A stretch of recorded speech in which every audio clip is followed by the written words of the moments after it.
hacer las cosas. El asunto es decir, bueno, dónde poner el ojo y cuál es el punto de vista que se quiere contar. Siempre hay una tensión permanente de decir cómo se reconstruye. Uno de los puntos que señaló José es importante, es decir, la ausencia de archivos, digamos, ¿no? Si bien hay un cierto linaje en el cine documental, digamos, serio a partir de la obra de Miller, a partir del 58, digamos, cuando hablamos de documental me refiero a como acercamientos a asuntos sociales y tal. Después viene Handler, Jaco, bueno, sí, se puede decir que hay sí, un linaje y una producción, pero digamos que es escaso comparado con el caso chileno, por ejemplo, o argentino, donde hay muchísimo, ¿no?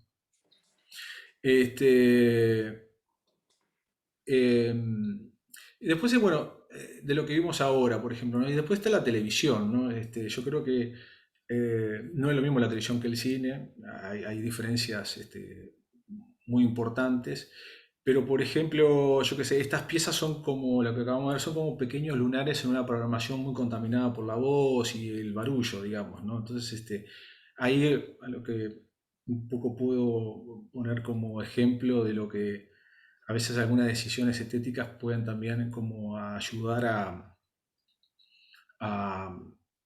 a que una idea llegue con más claridad o más potencia, digamos, ¿no?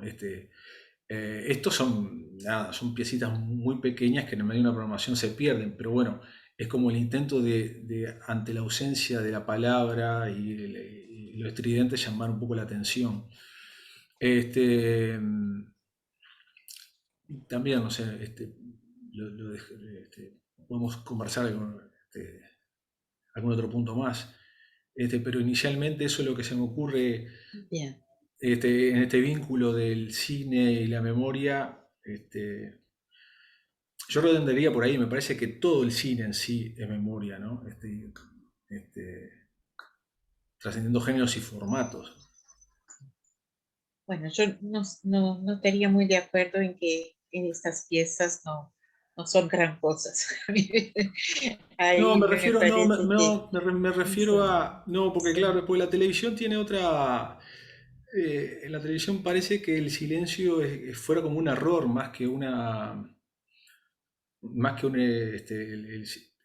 marca la silencio. diferencia, El seguramente marca la silencio, diferencia. el silencio puede ser un mensaje, puede ser un elemento Ujú. narrativo, A veces habla pero, más el pero hoy, silencio que... claro, pero televisivamente, todos los que vamos o menos sabemos algo, o estemos cerca de la televisión, sabemos que eso es percibido, incluso por mucha gente que hace televisión, como un error. Este, entonces, por eso yo dejaría un poco la televisión de lado, porque tiene otros códigos estéticos y hasta te diría que morales diferentes a los del cine, donde ahí prima más como la mirada de un autor, de una persona y no del interés corporativo o ejecutivo de los que dirigen un canal. O que Bueno, eligen un canal y que además quizás, tratan de corresponder a lo que creen que la audiencia quiere, que eso es un terreno bastante sí. difícil de discernir qué es, ¿no? Bueno, quizás podamos volver sobre ese tema en las discusiones con todos. ¿Les parece, Mariana, Maricel, Ana, que les dé la palabra a ustedes? No sé cuál de ustedes quiere empezar. Quieran. Vale. Ana, que tomaste la palabra. No, Mariana, creo que. Ah, bueno, está. No, como quieran, decía yo. Pero arranco igual porque en verdad em, resoné mucho con Anita, esto. Sí. déjame presentarte, ¿sí? Ah, bueno.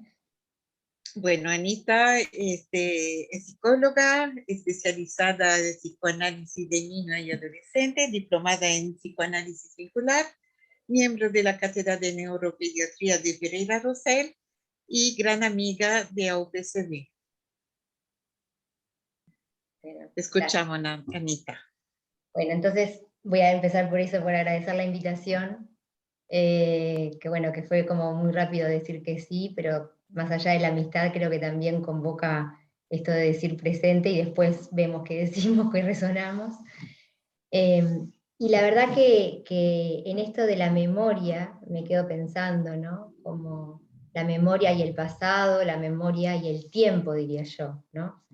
Y es como casi lo mismo, ¿no? En una concepción de tiempo, ¿no? Como que justamente el efecto que produce es subjetivación y sujeto, ahí el tiempo, la memoria y la identidad parecen ser como la misma cosa, ¿no?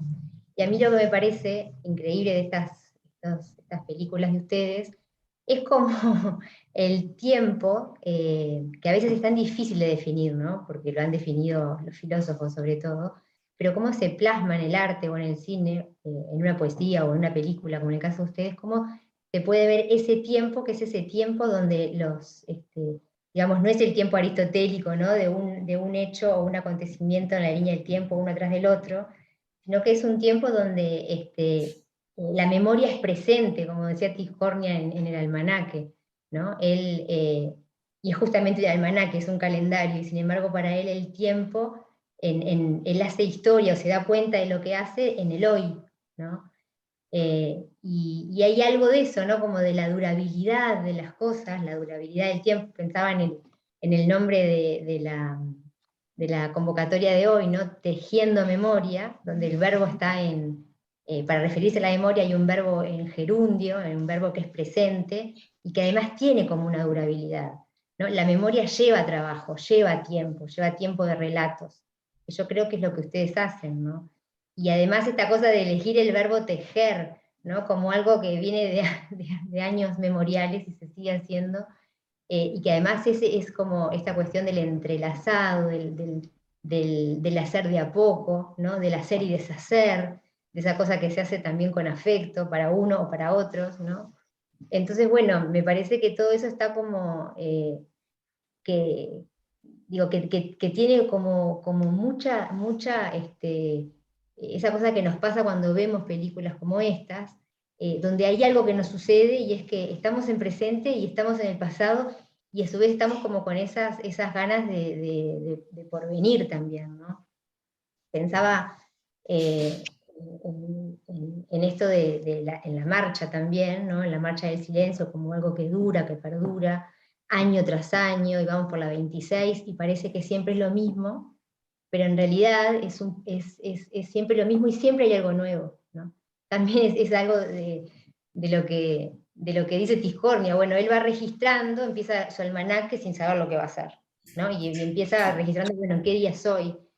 Y él dice que después va como agregando cosas que le parecen interesantes, pero nunca deja los trazos anteriores, las líneas, ¿no? Que él venía registrando. Eh, Todo eso lo ve después, ¿no? Y creo que lo ve también, o lo sigue viendo, al momento de que puede plasmarse el almanaque como una producción, como algo que ya deja de ser algo que lo conocen sus familiares o lo conocen sus compañeros de lucha, también lo conocemos todos, y a partir de ahí hay como, el tejer memoria tiene mucho que ver con la historización, me parece, ¿no? Que de nuevo, no es una historización como de gabinete, ¿no? Bueno, vamos a poner un acontecimiento atrás del otro y lo contamos, sino que es una historización de experiencias humanas potentes, como decían ustedes, donde el hecho mismo del hacer historia, del hacer el relato, de hacer la película, sigue produciendo efectos en los propios acontecimientos que se están historizando, ¿no? Bueno, yo dejaría por ahí. Gracias, Ana. Muchas gracias. Yo quiero hacer un comentario a lo que José decía Ana, Pedro, porque dale. me vino a la cabeza ahora, justamente cuando filmamos el almanaque, estábamos filmando a Jorge y había hay un plano de él que se mantuvo en la película, donde está frunciendo el ceño, ¿no? Entonces me interesó que estuviera ese primer plano de la frente, donde era como el ejercicio, como la fuerza de pensar y recordar, ¿no? Y en ese intercambio pasó de que también está, no me acuerdo si está dentro de la película o fue de los materiales que no usamos, había una referencia a algo que decía papi y mami, que yo le pregunto a Jorge qué quería decir eso y me dice, no sé, pero ya me voy a acordar. Esto lo filmamos en el 2008, ¿no? Y este año me llamó un día y me dijo, me acordé, me acordé de lo que quería decir papi y mami, entonces me hizo ahí toda la historia, a qué se refería eso, o sea, esa cosa que decía Ana de que uno va, por un lado, que hay un trabajo como en muchísimos niveles, del realizador y de la gente que protagoniza, de la gente que lee, y a partir de ahí van saliendo como distintos hilos, ¿no?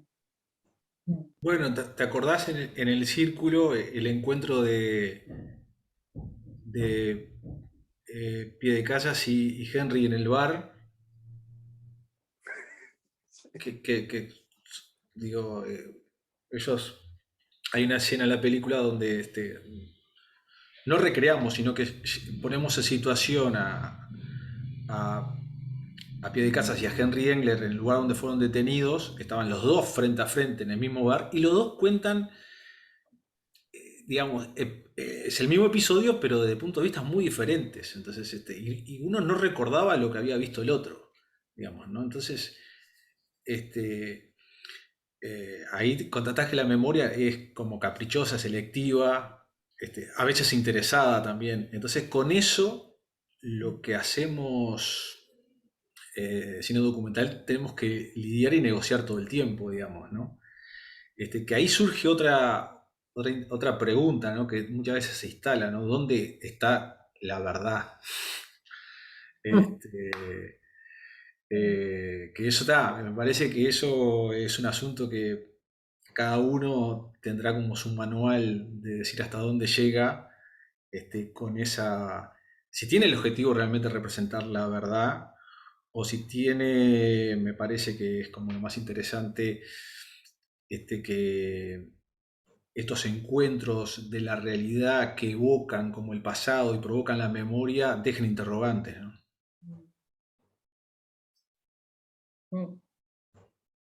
Sí. Me dan Mariana, ganas de intervenir. Mariana. Me dan ganas porque este encuentro de dos personas recordando fragmentos diversos de la misma situación, por decirlo así, me hizo acordar el valor de lo colectivo, ¿no? La importancia que tiene lo colectivo como forma o la función que tiene de construir o reconstruir una historia a partir de fragmentos, donde lo individual nunca es suficiente, donde, no sé, hay algo en definitiva, en la memoria colectiva, en la memoria que se construye en los vínculos, que da soporte, que da continente y que da mayor significación que aquello que uno trata de alcanzar con lo individual, ¿no? Entonces, no sé, me parece que es algo que pasa hoy cuando estamos todos juntos, o en la Marcha del Silencio. Las producciones colectivas enriquecen y fortalecen y van más allá del acontecimiento o de la supuesta verdad, ¿no? Me quedé pensando en nosotros que trabajamos con vínculos, la importancia de todo esto. Bueno, aprovecho para presentarte, Mariana, si me permitís.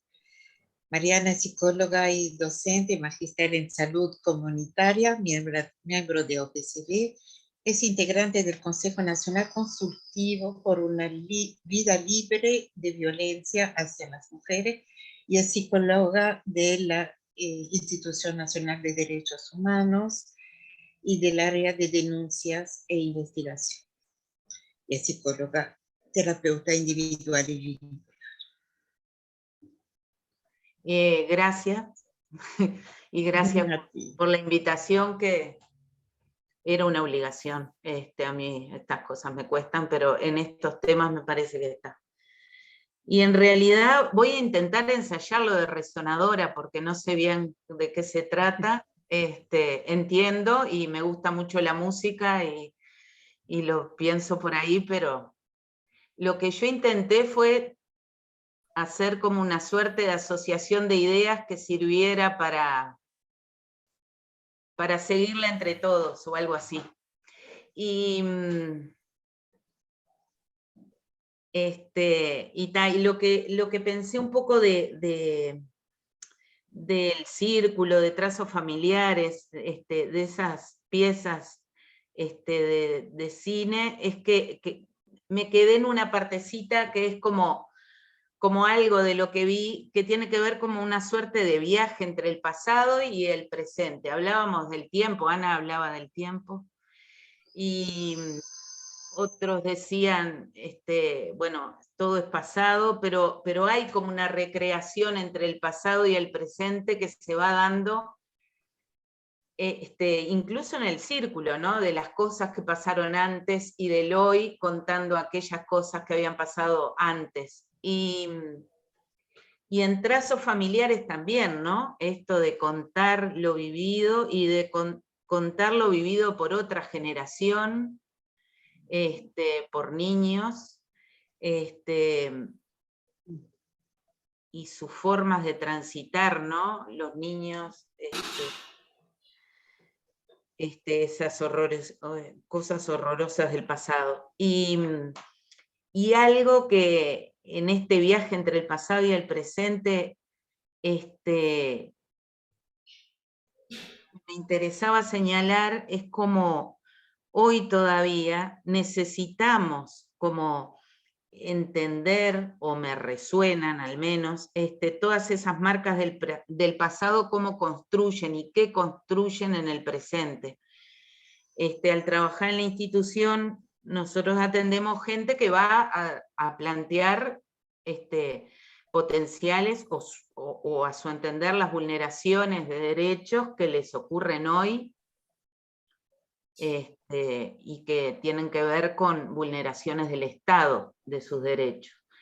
Va gente por acosos laborales en sus lugares de trabajo, por abusos policiales, se trabaja en la situación de los niños en contexto de encierro, de las distintas violencias, y permanentemente, además estamos en un lugar donde hay un sitio de memoria de los hechos sucedidos en relación al Plan Cóndor, y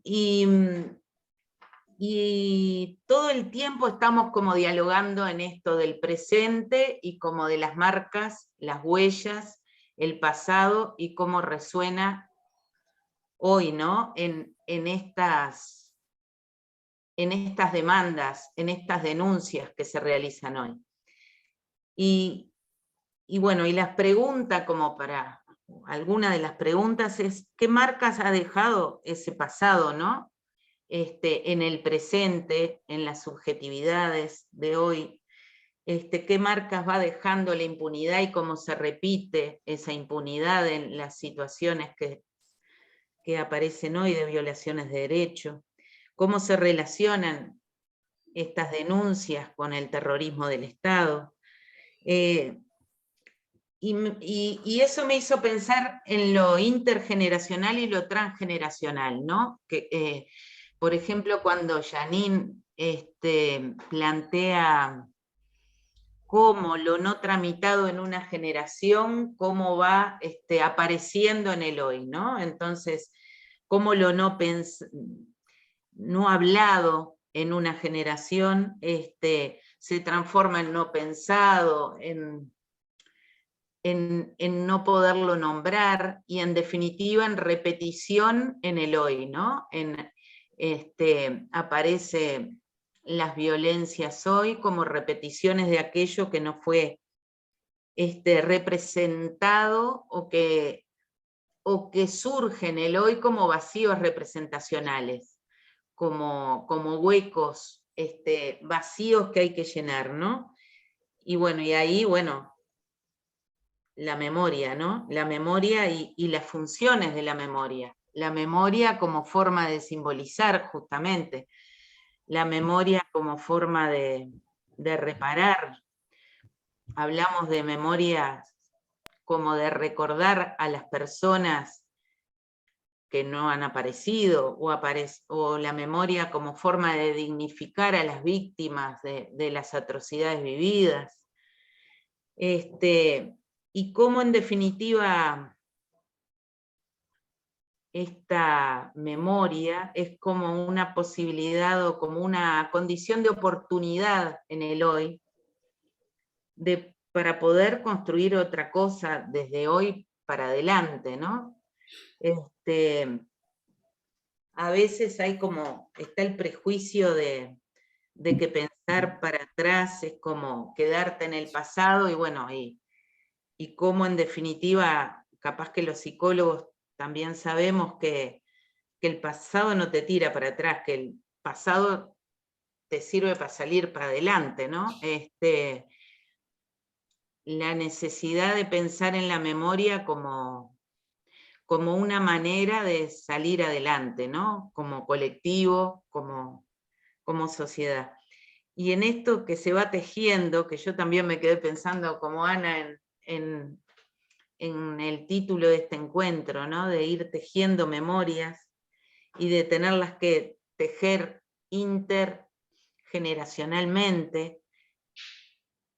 La última idea, que es qué pasa con los gurises y las gurisas que nacieron este nuevo siglo, distanciados en sus vivencias de aquello que ocurrió hace unas décadas, cómo transmitir, cómo pueden empatizar con lo no vivido, cómo construir otra cosa con estas herencias. Y ahora que cuando escuchaba el tráiler de una de las películas, cuando decía la gurisa, les pido que me los acerquen, ¿no? ¿Cómo puede haber también algo de lo que no había pensado, que es la necesidad de estos gurises también de que acerquemos, o de construir esa memoria colectivamente? ¿Y cuáles son las formas? ¿Y cómo se transmite el horror? ¿Cómo se transmite el terror? Y tantos otros sentimientos vividos y transitados en este proceso de tejer la memoria, ¿no? Memoria como prevención, pero memoria para el nunca más, pero memoria que no termina como de armarse, porque en esto de que se construye entre todos e intergeneracionalmente, ¿no? Sí, de eso quizás María Celia nos podrá hablar algo, ¿no, María Celia? Por tu experiencia de la comunidad, pero te dejo contarlo a ti. María Celia Robaina también es psicóloga, magíster en psicología clínica, especialista en actuación psicosociales, en violencia política, diplomada de psicoanálisis vincular, y tiene experiencia clínica en el CERSOT y en COSAMED en atención a personas afectadas por el terrorismo de Estado. Y también es psicóloga de la institución de Derechos Humanos. Bueno, buenas noches para todas y para todas. También agradecer a la Comisión Científica la invitación. Y bueno, a ver, yo quisiera como ordenar un poco lo que voy a plantear como en tres grandes líneas, ¿no? Por un lado, en esto de tejer la memoria como distintos lugares, distintos actores, ¿no? De los testimoniantes, de lo que nos vienen a decir los testimoniantes. Por otro lado, el de los cineastas y el trabajo de los cineastas. Y por otro lado, en la línea de los espectadores, de los que recibimos estas películas y qué nos pasa cuando las recibimos, ¿no? digo, es obvio, pero también me parece importante decirlo, no estamos hablando de cualquier memoria, estamos hablando de memorias traumáticas, estamos hablando de memorias de terrorismo de Estado, estamos hablando de un periodo donde toda la sociedad fue conmovida por, se arrasaron con nuestros principios más básicos de convivencia ciudadana, ¿no? Y se atentó contra la vida y contra los derechos más esenciales. Entonces, la dificultad y todo lo que ha costado, todos los silencios que ha habido de poder ponerle palabras a aquellas violencias, ¿no? Bueno, por un lado, bueno, ¿qué nos muestran los testimoniantes? Me parece bien distinto lo que aparece en los testimonios de lo que sería la primera generación, de que fueron adultos y directamente afectados por el terrorismo de Estado, a los testimonios de las infancias, ¿no? De esas niñas, niños y adolescentes que sufren esa violencia de Estado, ¿no? En el caso de los adultos, ha primado la memoria de la resistencia, ha primado la memoria de todas las estrategias maravillosas que construyeron para poder, para sostenerse, para poder continuar, para poder fortalecerse.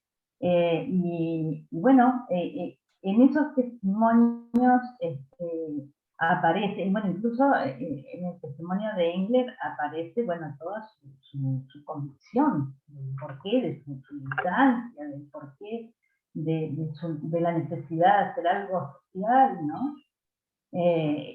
La ideología como algo tan fuerte que sostuvo a quienes fueron victimizados, ¿no? Aparece como recurso psíquico brutal el delirio, que también, bueno, a nosotros nos hace pensar, ¿no? Digo, cómo la mente puede huir de esa manera y el maravilloso proceso que hizo Engler de poder luego reconstruirse y bueno, todos hemos visto los frutos de lo que ha sido su trabajo posterior, ¿no? Pero bueno, que ese también fue una forma de resistencia. O sea, el escape a través del mundo. Bueno, el ingenio, ahora no lo vimos, ¿no? Pero el ingenio de Discordia con el almanaque, donde él hace un sueco, lo ahueca para ponerle adentro los papelitos del almanaque, y es su forma de burlar a los verdugos, su forma de sentir que bueno, que eso, él es más fuerte, que no logran quebrarlo, ¿no? Esos mecanismos tan importantes que bueno, que nos permiten comprender qué ocurrió y cómo pudieron sortear todos esos martirios. Pero por otro lado aparecen las memorias de las infancias, donde lo que se repite es el no entender, el no comprender nada. Toda esta gente estaba loca, cuando ven toda esa manifestación que los recibe cuando vienen del viaje a las niñas del vamos a Uruguay, pero no sé por qué. No hay elemento que un niño pueda asimilar y comprender, porque un niño no puede comprender cosas tan terroríficas y tan brutales como es la violencia de Estado y todo ese contexto que hizo que vivieran esas circunstancias. Y también en trazos familiares es maravilloso ver los procesos que tenían que hacer estos muchachos, ¿no? Como atravesar distintas etapas y en cada etapa, bueno, pudieron posicionarse y ver cosas diferentes, ¿no?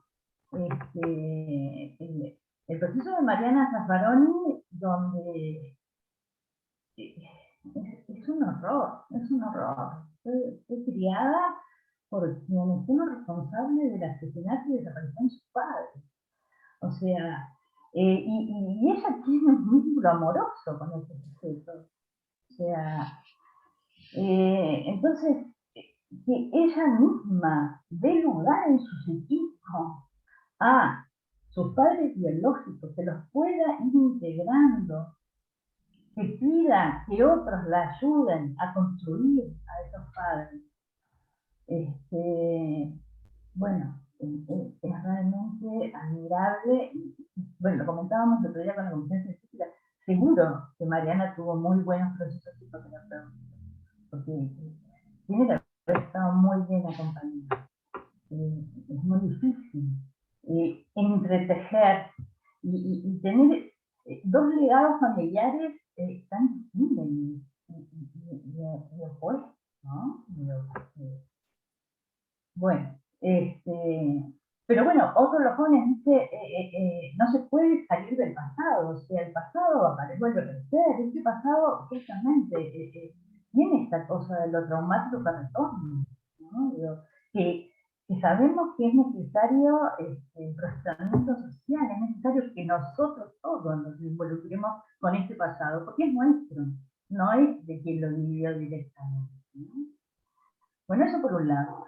Por otro lado, bueno, me preguntaba, desde el lado de los directores, entiendo que uno no se acerca a estos temas por casualidad, entiendo que hay un conocimiento del tema, entiendo que hay una sensibilidad con el tema, uno no llega a estos temas porque sí, se me ocurre.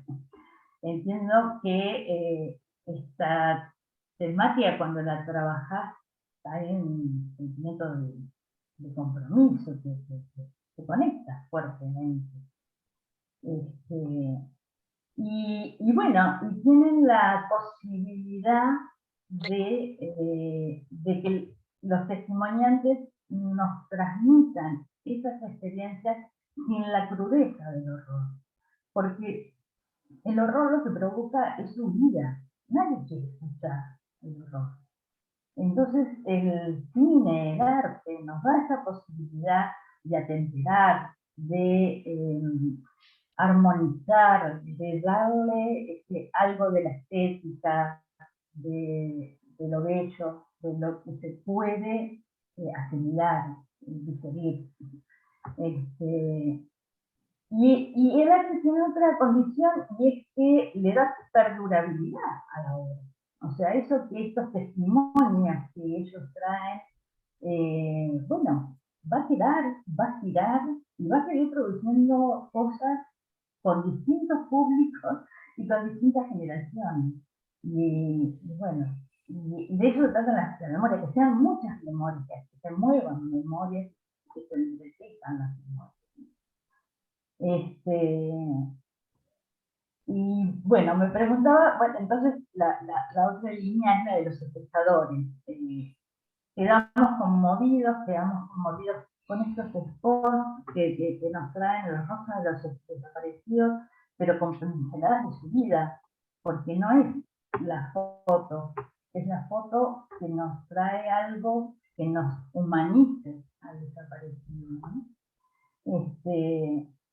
Y bueno, y recordaba todo lo que nos plantea Levinas con la importancia del rostro y esto de que el testimonio posibilita que la vivencia del otro a mí me comprometa, me interpele, yo tengo que responder a eso.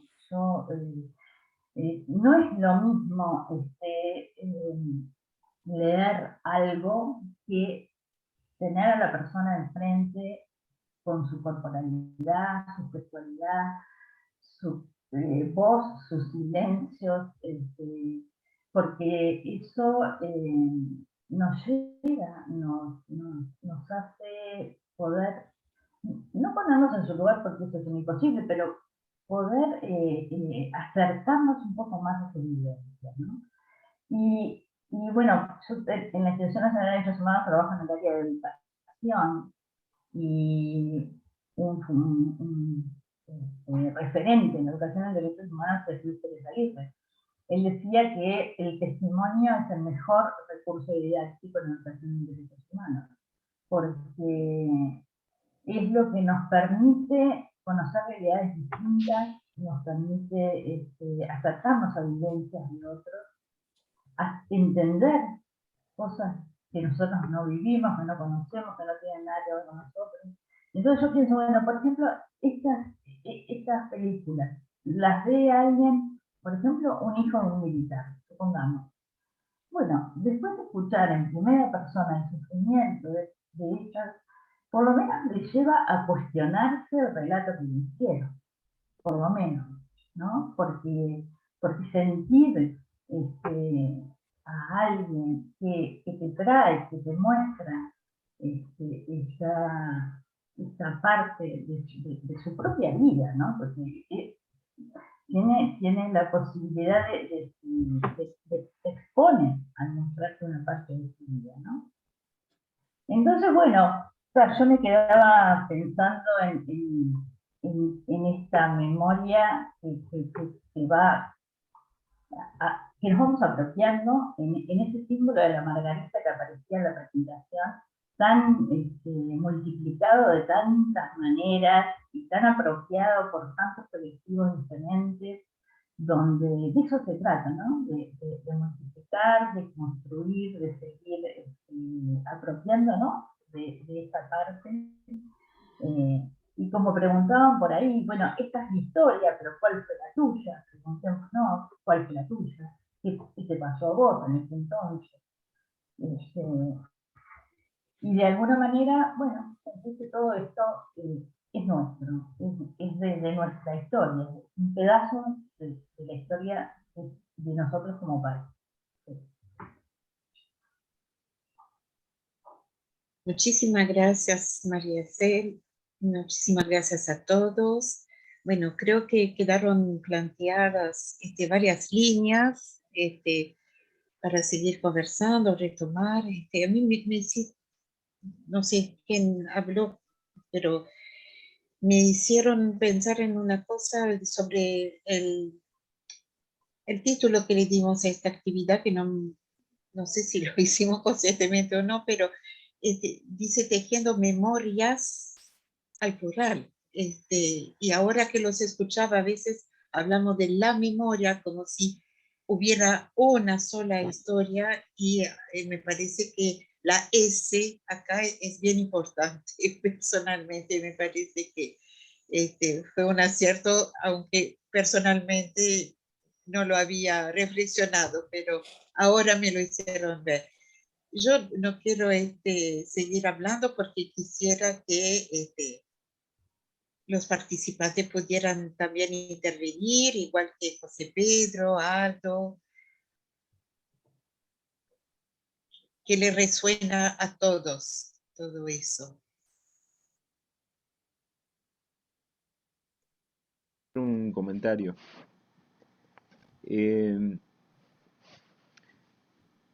Lo primero, se me ocurría decir que estas películas empezaron hablando Aldo y José Pedro de la falta de archivo. Yo creo que estas películas son el archivo del futuro, eh, por decirlo de alguna manera, porque son construcciones que, bueno, que permiten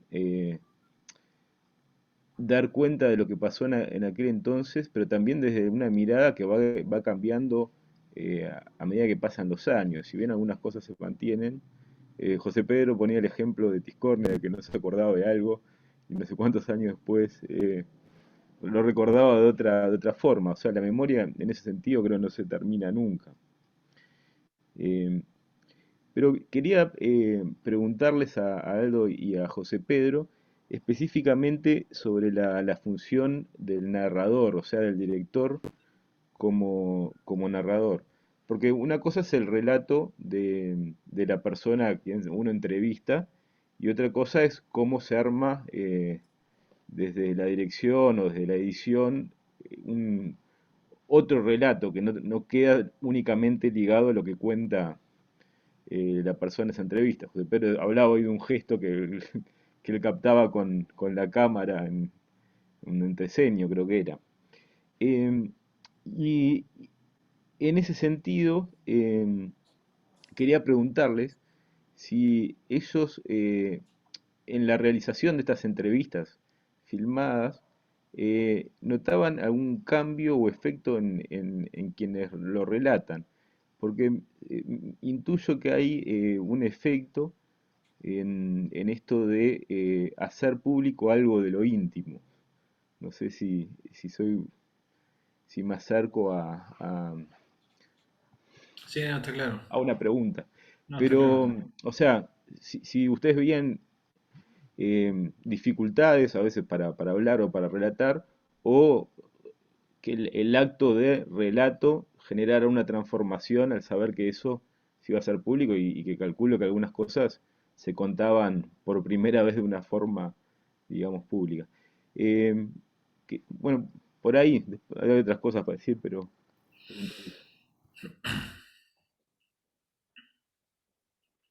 José, si ¿Quieren querés. contestar ahora, José Pedro y Aldo?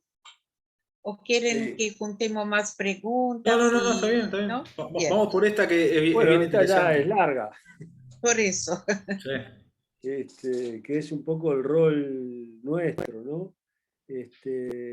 O sea, en esto juega mucho algo que decía Aldo hace un rato y que de repente puede quedar como algo abstracto, que es lo que definimos como el punto de vista.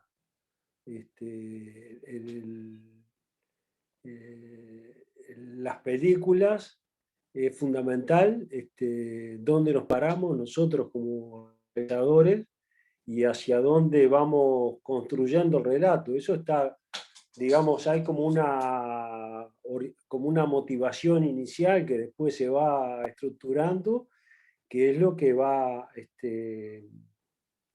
en alguna medida, es la guía, no el guión, pero es la guía con la que vamos trabajando en la construcción del relato, ¿no?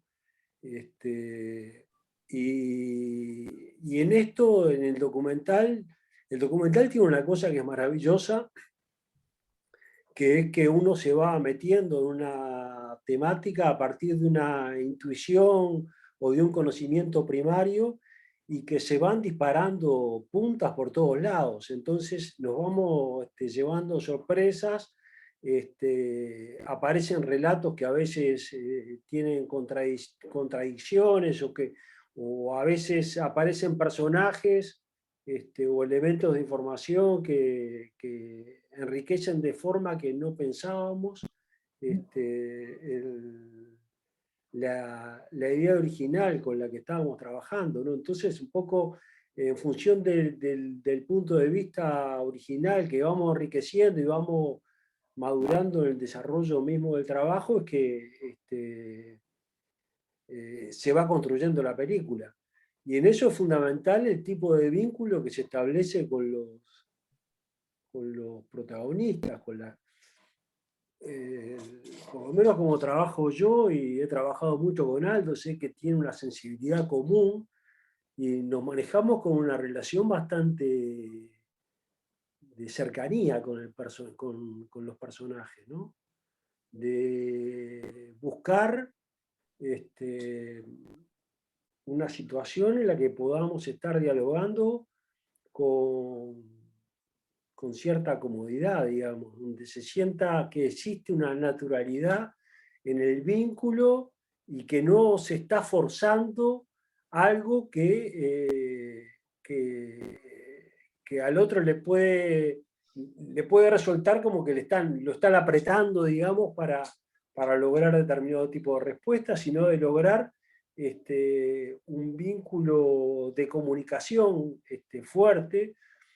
Creo que eso se nota en las películas, ¿no? Cuando uno logra entrar en esa relación más íntima. Me parece que eso es lo que le da una potencialidad y una verdad al relato muy importante, ¿no?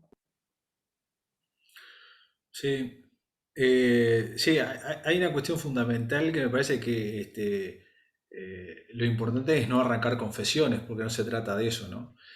Sino que, digamos que el hecho de entrevistar más que de entrevistar, digamos que es como trabajar, eh, esto que la pregunta estuvo muy, había un punto de la pregunta que era la presencia de la cámara, ¿no? Y ahí me parece que eso es algo bien interesante trabajar, ¿no? Porque muchas veces lo que sucede es que las personas son personas cuando hablamos sin cámara y cuando aparece la cámara ahí empieza a ser esto que denominamos personaje, porque a veces hay una fusión, hay una...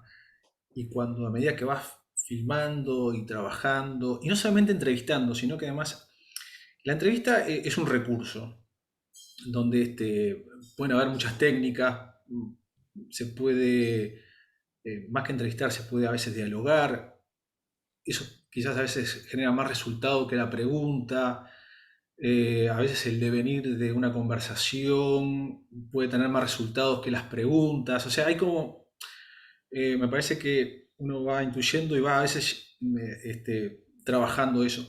Pero luego hay otras instancias que son las escenas, digamos, provocar situaciones, por ejemplo, encuentros, ¿no?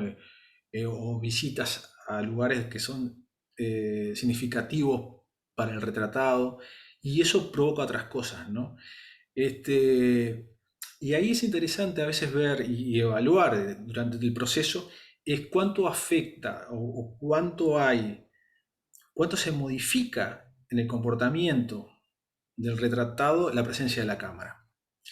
Yo esto es un ejercicio que lo he hecho bastante, digamos, entre esas cosas de lo que es una persona y luego cuando pasa la persona es retratada y luego además luego es editada, ¿no? Porque también acá,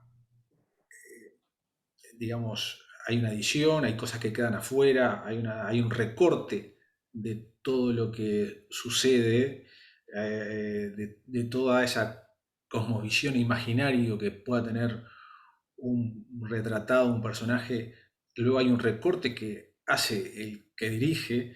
Entonces, digamos las películas es todo lo que uno recoge de la realidad, de la cosmovisión de ese personaje, y luego está lo que le pone uno, ¿no? Que cómo ordena esa vida, esa experiencia, ese retrato, ¿no? Entonces ahí hay como, a veces las películas son sorprendentes en el resultado de lo que queda, de lo que puede empezar un proyecto o la idea inicial, y cómo luego se van develando cosas, se van como corriendo capas, que suceden durante el rodaje, suceden durante el montaje, y luego se va modificando con el tiempo, como decía Diego, creo que, ¿no? Que las películas luego van como cambiando con el paso del tiempo. Yo a veces veo cosas de hace algunos años y digo, y hasta no reconozco algunas cosas, o sea, no reconozco eh, mi intención inicial, por ejemplo, ¿no? Es algo curioso. Entonces me parece que el vínculo entre el retratado y el retratista no está exento de tensiones, obviamente, por más que sea todo como muy cordial y amable, siempre hay una tensión ahí, ¿no? Porque eh, yo, por ejemplo, yo no sé si me dejaría retratar. Conozco los peligros que eso implica. Eh, eh, Evidentemente que tenés que tener mucha confianza y en eso uno tiene que dar muestras de que en realidad va a ser responsable con lo que va a recoger. Pero también es cierto de que las películas tienen muchos significados y- y puede generar muchas lecturas, porque claro, de última esto está, cada uno hace su propia interpretación de las cosas, digamos, ¿no? Si bien, más allá de que el punto de vista puede ser bien claro y la película puede tratar sobre este asunto, y toda película hace un recorte, un poco eh, lo que se ha charlado acá, ¿no? No, es imposible hablar de la memoria general, digamos, son trazos, pequeños pedacitos cada historia es eso, ¿no? Es un pequeño fragmento de la vida de alguien. Entonces, evidentemente que el otro tiene que tener mucha confianza en vos para abrirte, para contarte, para mostrarte su mundo, ¿no? Tiene que tener mucha confianza en tus ojos, ¿no? En cómo vos mirás eso y lo vas luego a ordenar, porque también en el documental es eso, ¿no? Es como ordenar la vida de otro. Eso implica con mucha responsabilidad eh, y, y mucha carga también, ¿no? O sea, no hay nada más liberador que cuando terminas un documental mostrárselo al retratado, ¿no? Y que se reconozca. Sobre todo eso, ¿no? Puede ser trágico que le muestres un documental y que no se reconozca en algo, puede ser algo totalmente trágico. Pero digamos que sí, hay tensiones y sí, la cámara es un elemento, se habla poco de esto, pero la cámara modifica, este, modifica al retratado. O sea, o sea, hay que trabajar mucho para llegar a esa naturalidad y a esa cosa espontánea y fluida que es el José. Por más que se tenga mucha confianza, yo creo que la cámara tiene algo. También esto es un lugar común, y todos lo habrán escuchado esto, de que mucha gente diga, esto es la primera vez que lo digo, en el momento de algunas entrevistas o algo, ¿no? También hay algo como que la cámara motiva a decir cosas, como el sentido como de la primicia este, o de decir estoy ante un evento importante y lo tengo que decir, ¿no? También eso es favorable, pero hay otras cosas que creo que también percuden el vínculo, o sea que hay que estar permanentemente como cuidando eso. Digo, es algo como fascinante también, ¿no?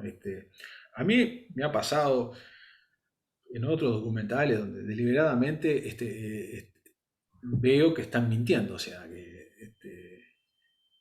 entonces ahí digo, bueno, está, lo que está pasando es mentira, pero es verdad que están mintiendo, o sea, en el momento ese que se está retratando, el hecho del retrato es real, pero se está mintiendo.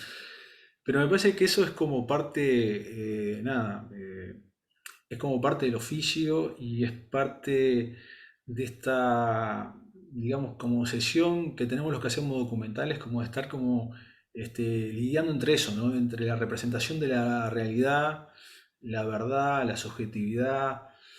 En definitiva son como eso, el documental es eso, digamos, ¿no? Es como la aproximación a la verdad del otro, pasada por la subjetividad de uno.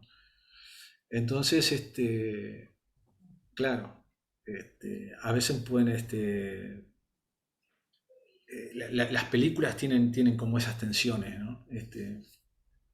Y luego está el patrimonio del espectador, cómo percibe eso, y qué es lo que más predomina después, ¿no? Si es, digo, en lo personal también José tiene esa línea.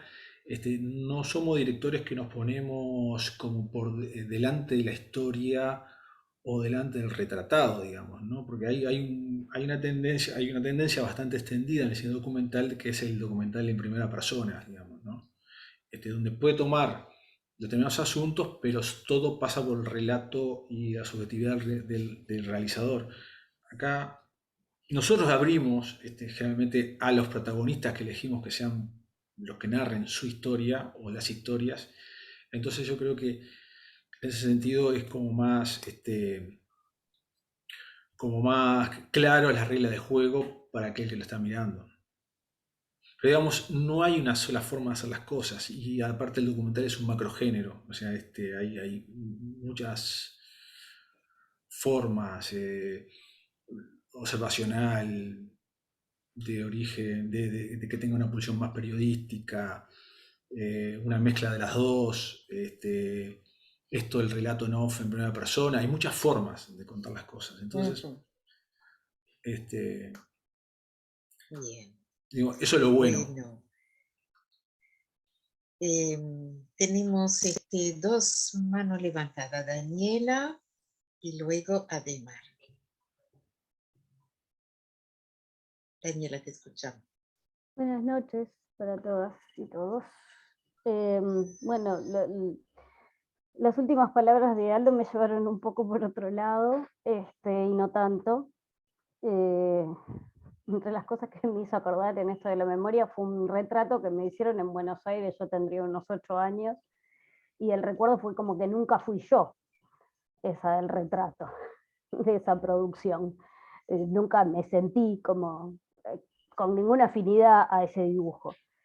Y me quedaba pensando como en varias cosas en esto de la memoria y de las producciones audiovisuales, ¿no? Como siempre es una base que termina convertida en otra cosa. Fui anotando palabras al inicio, un poco a partir del nombre de la actividad, que tiene que ver con esto de tejer. Entre mis primeras evocaciones de lo que iba escuchando y viendo, se me vino todo el trabajo del colectivo Memorias para Armar, y me quedaba pensando en esto del tejer y de armar, que tienen como en común el trabajo, el tiempo, el esfuerzo y la paciencia, ¿no? Y cuánto de estas palabras que me surgían tienen que ver con la construcción de memoria o memorias.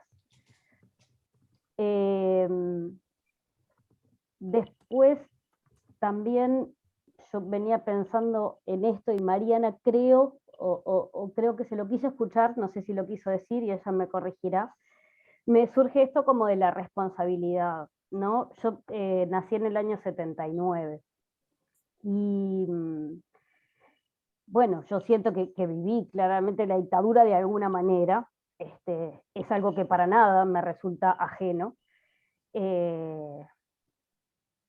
Entro a la escuela como bien a la salida de la dictadura.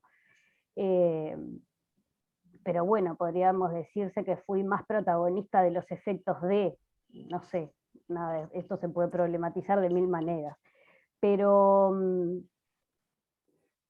en esto del recurso audiovisual también, 2x3 me pasa esto, que me viene como la responsabilidad de cómo llegar como a otras generaciones, y no quiero decir a las generaciones más jóvenes porque me siento en un lugar horroroso, en donde qué vamos a hacer con las y los jóvenes, que no, que sí, que distinto, ¿no?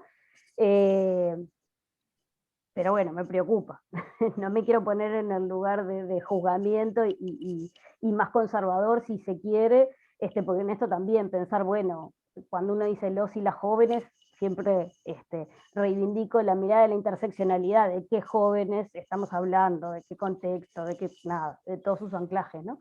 Entonces, bueno, quizás haya algunos que sí y otros que no, están como más afín y más cercanos a estos temas. Pero bueno, otra vez, me interpela esta cuestión de la responsabilidad,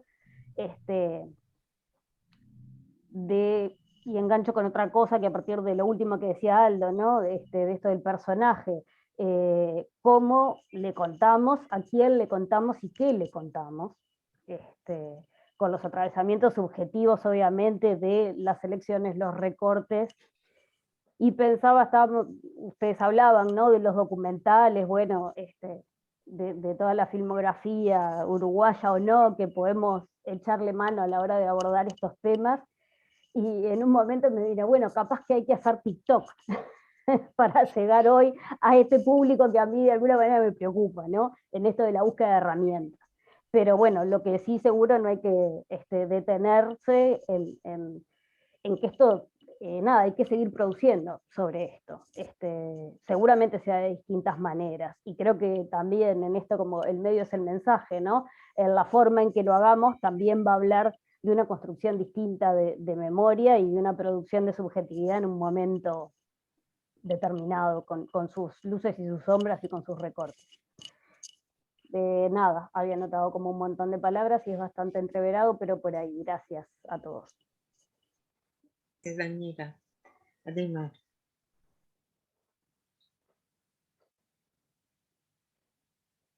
No, no se escucha. No te escucha.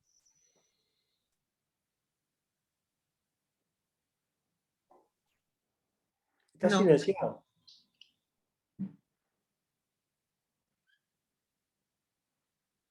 Está. Ok. No, una cosa, mientras además arregla el audio, Daniela, ¿sabes qué? Estas piezas de Están Todos, más que para la pantalla, fueron pensadas como para las redes. O sea, no TikTok, pero sí Twitter y Instagram, ¿no? por la duración y tienen como un formato más para redes que para pantalla de aire, digamos, ¿no?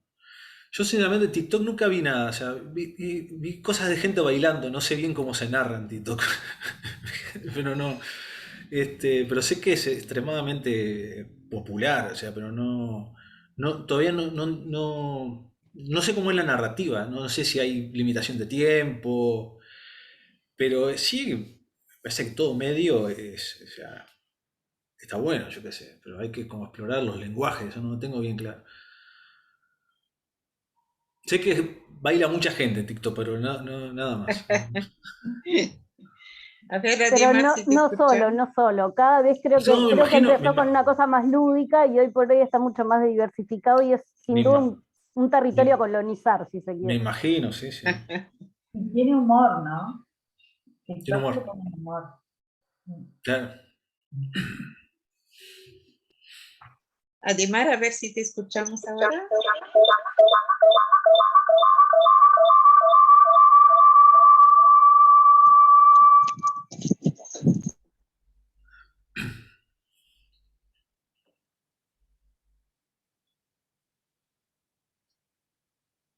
Está silenciado. Está silencioso, sí. Andate a Demar con el celular lejos de la compu y mutea la Sí. compu.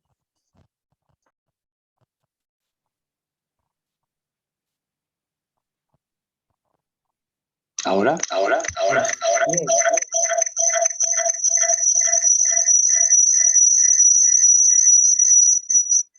Se te escucha por el celu, pero alejate de la compu, si no nos vas a dejar sordos. Ademar quedó resonando. Fuertemente. ¿Ahí me escuchan? Sí. Sí, No me veo. Quedé resonando mismo, ¿no? sí, la verdad que sí. Pero no me veo yo, estoy en el celular ahora. No, decía esto tomando, bueno, primero que nada agradezco a los compañeros, a Aldo y a Charlo, José Pedro, y a las compañeras, las intervenciones que tuvieron. Y en esto que traía Daniel ahora algo de la memoria, yo me preguntaba cómo de alguna manera, cuando era chico veía todas las fotos en la cadena a las 7 de la tarde, la cadena de las fuerzas conjuntas, todas las fotos de, no sé, quienes son contemporáneos se pueden acordar, y cómo de alguna manera uno termina con una foto, portando una foto en la Marcha del Silencio ahora, ¿no? O sea, 50 años después, cómo me pasó, qué nos pasó, cómo nos, literalmente nos fuimos familiarizando con la temática cuando no teníamos aparentemente nada que ver, ¿no? Y cómo de alguna manera, digamos, el arte fue construyendo esa familiarización, ¿no? O sea, cómo a partir bueno, del canto popular, de las murgas, bueno, del cine, cuando veíamos el cine argentino, quizá, o sea, La Noche de los Lápices, Exacto. La Historia Oficial, y cómo nos fuimos acercando a eso, ¿no? Charlo decía esto de, bueno, que él empezó por lo gremial, yo también empecé por lo gremial, fuimos contemporáneos, y cómo, por ejemplo, en una huelga de la salud, compañeros y compañeras que habían estado destituidos o que habían estado presas políticas, nos contaban, y cómo ahí íbamos haciendo distintas entrevistas, ¿no? Entrevistas, entre comillas, y cómo nos íbamos enterando de cosas que no tenía, yo por lo pronto no tenía idea no sé, había dos consignas, era amnistía general y restricta y aparición con vida a todos los desaparecidos, y yo no tenía idea de qué se trataba. O sea, para mí era aumento salarial, y qué tenía que ver esto con aquello, ¿no? Y cómo los distintos compañeros y compañeras nos fueron acercando, familiarizando con todo eso, y el arte, ¿no? Y cómo cómo las distintas... Ahora, la canción de León Gieco, que era la que estaba de fondo con la presentación, yo la escuché primero por Los Diablos Verdes, la música por Los Diablos Verdes, hablando de la memoria, reciclando la memoria, me acuerdo, y después escuché la canción de León Gieco. O sea, cómo de alguna manera llegamos, y me voy explicando cómo fui familiarizándome con esta temática y cómo la memoria y memorias, ¿no? Y me explico de alguna forma cómo llego a tener esa foto y lo que se siente portar la foto de alguien que ni siquiera sabía cómo se... O sea, me tocó Francisco Rando, no sabía quién era, y después fui, o sea, a buscar quién fue Francisco Rando, ¿no? Y cómo también esto esto que decía Daniela de la responsabilidad nuestra, ¿no? ¿Qué lugar ocupa, por ejemplo, la política, no sé, TV Ciudad? ¿Cómo podemos resistir a través de TV Ciudad, que son las que nos está pasando estas películas, estas documentales?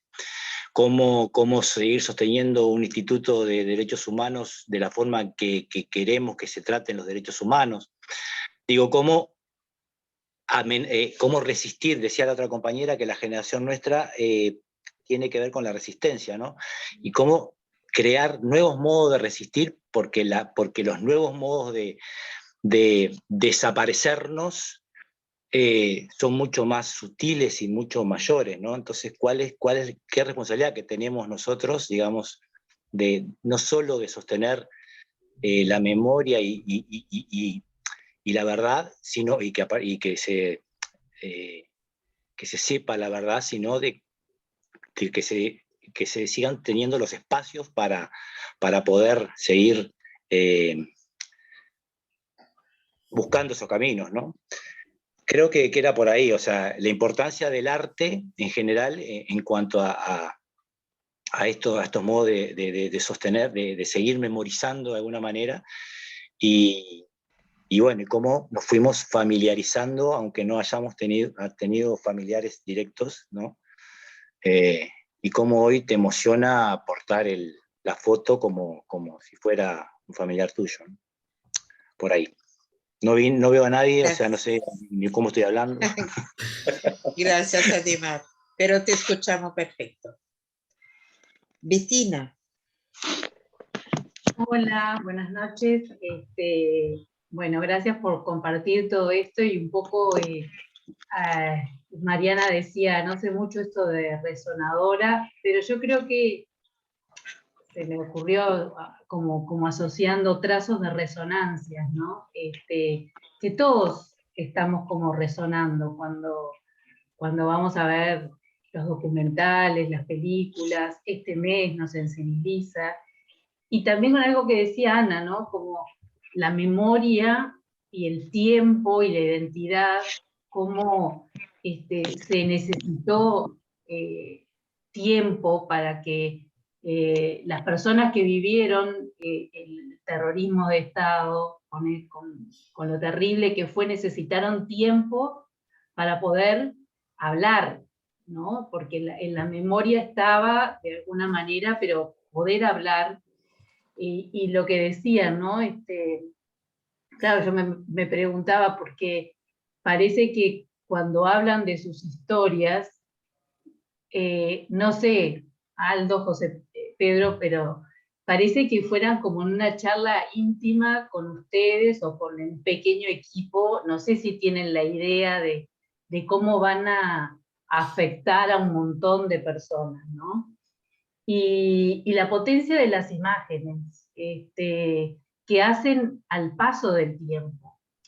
A ver, hoy esto decimos un poco dónde nos agarró todo esto, ¿no? Yo tenía 12 años y en el interior, y me vine con 18 a Montevideo, y yo todo el tiempo estoy diciendo, esto en el 77, en el 76, ¿yo qué estaba haciendo?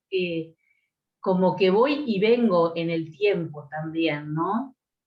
Y yo crié a mi hija con esos ojos de Mariana, y hoy que mi hija es grande, verla a Mariana en su vida, a ver, es como que hay una cosa que atempera, ¿no? En algunos casos no, pero el horror de lo que vivieron y cómo la vida insiste, y esa imagen tan potente de Mariana igualita a su madre al lado de la abuela, y no sé.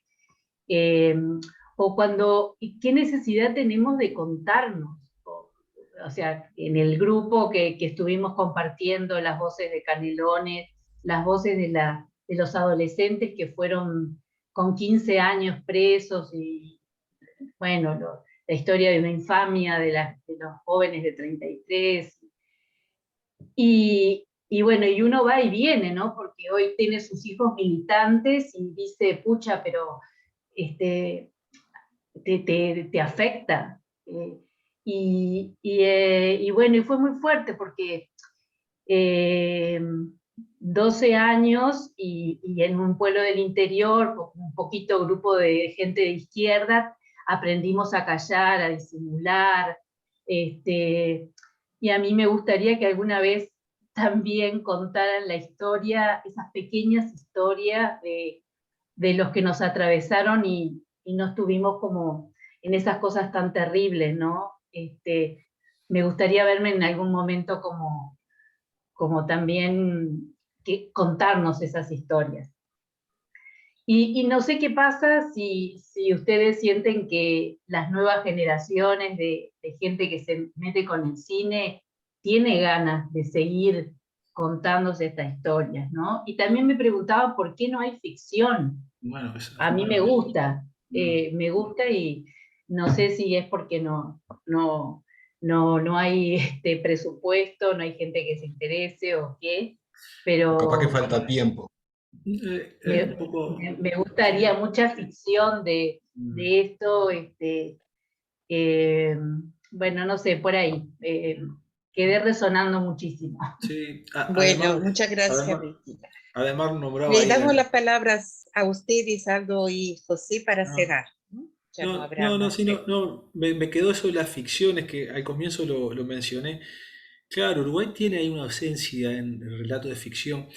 Eh, eh, para nosotros La noche de los lápices, la historia oficial y sobre todo para mí la mejor de todas, esa es Garayo Olimpo. Este, eh, son casi como nuestras, ¿no? O sea, la vivimos por la cercanía, la tomamos como nuestra, digo. Y ese tipo, la potencia de ese tipo de cine, de ficción, yo creo que a nuestra cinematografía no, le falta.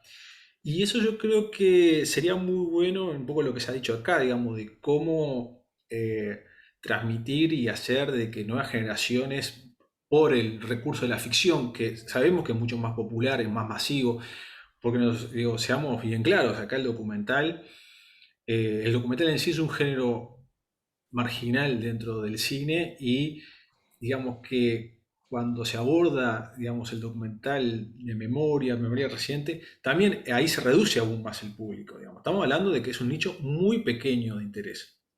Eso es la realidad. En cambio, la ficción tiene otra visibilidad, puede enganchar más, incluso visto y planteado de una manera muy frívola. A veces las estrellas o las figuras que protagonizan ayudan a que puedan ser vistas esas historias y por ese lado se llega. Eso es un debe. ¿Por qué no se ha hecho? Yo creo que por varios motivos. El presupuesto es uno, pero no es la excusa, creo que única, digamos, ¿no? Yo creo que también digamos que los directores más interesados sobre el asunto, gente que es del documental, no de la ficción. Creo que los directores de ficción no ha sido un tema que les les motive a hacer, ¿no? Está la noche de los 12 años, que es la más reciente sobre este asunto. Pero luego si miramos... Migas de pan, que es bastante... Miguita de pan. Miga de pan, sí, es cierto. Es cierto. Pero digamos, que falta, pero bueno, no han tenido, creo yo, no han tenido como el impacto o no han movilizado como estas películas argentinas, por ejemplo, ¿no? Y también hay una cuestión que hay que hacerse responsable, creo que hay un conflicto entre el cine uruguayo y el uruguayo, digamos, ¿no? Ahí no tenemos un buen diálogo, creo, ¿no? Que eso también es cierto, digamos, ¿no? Por ejemplo, las películas de ficción tienen el estigma, tan estigmatizadas de aburridas, lentas, y demás, y los documentales de pesado, sin filtro, porque el documental en sí carga con esa, este, ¿no? con esa mirada, digo, ¿sí? Bueno, tal, los documentales son cosas aburridas. Entonces decir, bueno, es difícil de cómo llegar y cómo, sobre todo cómo llegar así a gente joven que no, que conoce poco o nada sobre este asunto, como, digo, por lo menos que se encuentren con esta historia, con estas historias, ¿no? Es todo un desafío. Y luego sobre la pregunta que hacía Betina sobre cómo vemos el panorama, es decir, yo me vinculo con gente joven que hace cine y en realidad no es un asunto que les ronde como interés, digamos, ¿no? O sea, no. Yo creo que hay, por ejemplo, ahora hay una camada muy grande e importante de documentalistas, de mujeres documentalistas, y que van más por otro lado, por la representación de los feminismos, de las identidades, de las historias, de sus historias familiares, de sus vínculos con sus abuelas, madres. Y este asunto digo, no estoy generalizando, puede haber casos que no conozca, digo, ¿no? Pero un poco la tendencia diría que va por ahí. José Pedro. Sí, yo pensaba en algunas cosas sobre lo que decía Betina. A mí me pasó cuando estaba empezando a hacer la tarea de difusión del almanaque, que me plantearon, bueno, ¿por qué no vas a presentar el almanaque? Que, bueno, para los que no la vieron, se tiene como centro la historia de una persona dentro del penal de Libertad. Me plantearon, ¿por qué no vas a presentar esta película a Libertad? Y a un centro, entonces les dije, bueno, quiero ir a un centro de enseñanza y juntarme con los muchachos que estén haciendo artístico ahí. Entonces, bueno, fui a Libertad a un preparatorio, un sexto artístico, y les planteé, les llevé el tráiler de la película y les dije, mire, esto es, el penal y la ciudad de Libertad son una sola cosa. Por más que la ciudad de Libertad lo vea de otra forma, el penal, pero bueno, está identificado el penal con la ciudad.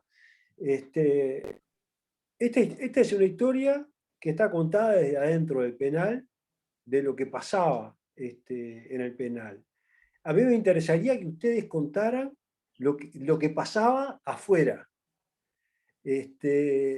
Y lo que pasó fue que al mes que hice la presentación esa me llamaron porque hicieron 7 pequeños videos, los muchachos de ahí, pero sobre temas, ¿me entendés? De gente que decía que no le había pasado nada en la dictadura y explicaba por qué, gente que hacía humor en el pueblo, que yo no conocía, yo fui de ese pueblo, no lo conocí, yo nunca lo conocí, la historia de un cuadro de fútbol también, o sea, puntos de vista muy particular, cosas muy chiquitas, que la gente fue a buscar cuando fue, digamos, motivada. Yo creo que en esto el rol, por ejemplo, de los docentes, de los investigadores, es fundamental.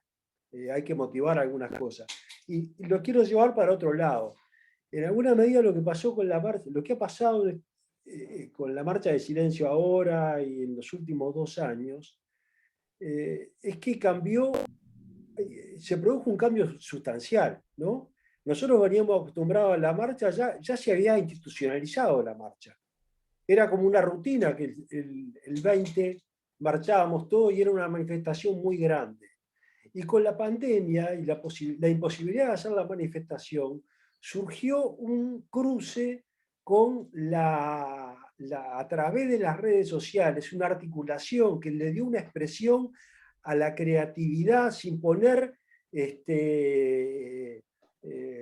digamos, consignas fijas para cada uno, sino dejando como una gran libertad para la expresión, que posibilitó que hubiera una actividad intergeneracional, masiva, diversa, con expresiones artísticas riquísimas.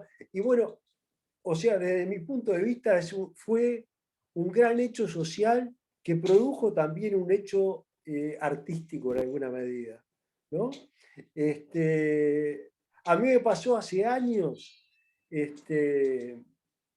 una vuelta iba a filmar en una feria vecinal algo para TV Ciudad, y TV Ciudad estaba haciendo una serie sobre gente en la calle, y la cortina musical era una canción de Lazaroff, que era Ay, qué dura está la calle, ¿no?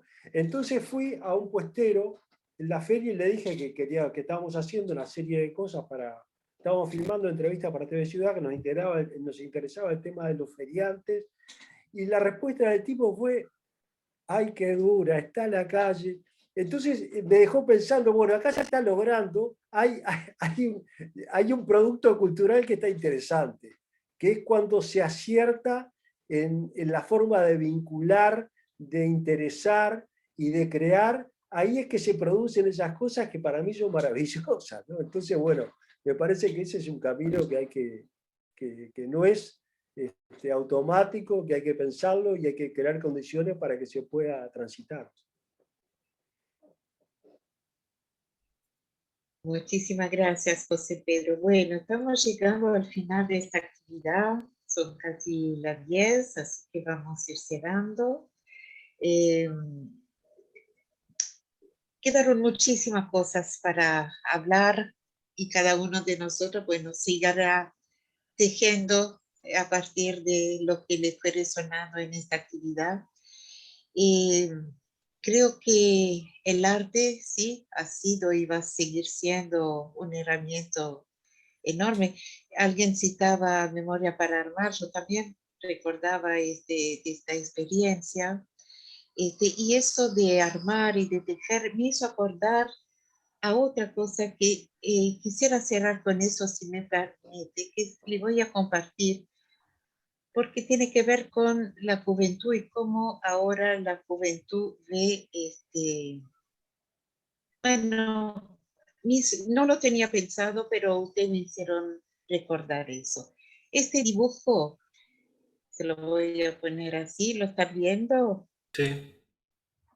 Sí, sí. Ah, bueno, este dibujo es de una chica de 13 años, se llama Anja Rosell y es de Eslovenia y es la ganadora de un concurso internacional que se llama Placat Miro. Fue elegida entre 600.000 niños de todo el mundo y ella dice eso. Mi cartel representa la tierra que nos conecta y nos une. Las personas se tejen entre sí. Si una persona se suelta, el resto cae. Todos estamos conectados con nuestro planeta y entre nosotros, pero lamentablemente somos poco conscientes de ellos. Estamos tejidos unos con otros. Los otros tejen junto a mí mi propia historia y yo tejo la de ellos.